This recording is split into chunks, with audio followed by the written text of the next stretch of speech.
Hey guys, Mrs. Parker here, and today we are going to learn about atoms and compounds because we're starting our Chemistry of Life unit. So let's start with an atom. Now an atom, that is, let me go back, the smallest basic unit of matter, okay?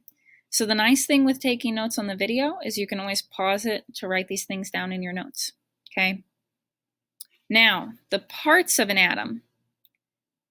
There are a couple parts that we're going to point out on here.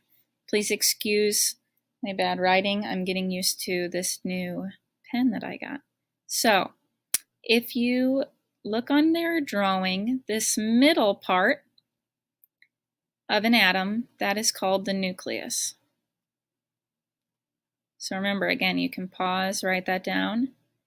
Outside of the nucleus, one of our subatomic particles, so these are called subatomic particles because they're smaller than an atom. So outside of the nucleus, we have electrons.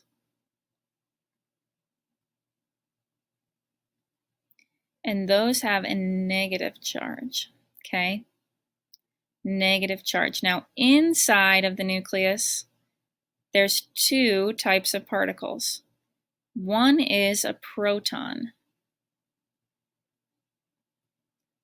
And those have a positive charge. So you can think pro, p, positive.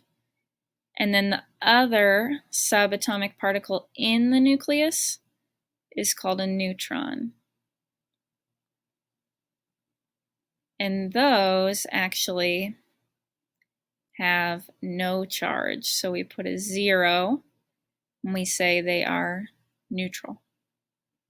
Okay, so those are the main parts of an atom. We have the nucleus on the inside, and then the three subatomic particles are electrons, protons, and neutrons. Now these atoms then can form compounds. So here's a compound, what a compound is. Substance made of atoms of different elements that are bonded together. So, for example, water here, that is a hydrogen atom, and an oxygen atom. So we have different atoms, or atoms of different elements, and they're bonded together. So water, H2O, that's a compound. Same thing with methane here. Methane is CH4. So it's this carbon atom bonded to 4 hydrogen atoms. So that is a compound. All right. Now an ion.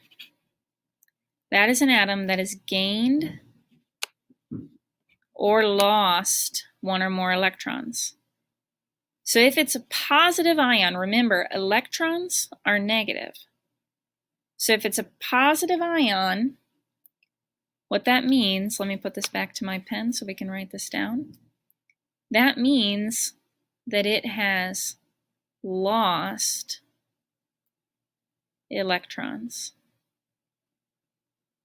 It lost an electron or more, and those are negative, so it becomes positive, like this sodium ion. It has less negative charge, so then it's positive. Negative ions, on the other hand, those have gained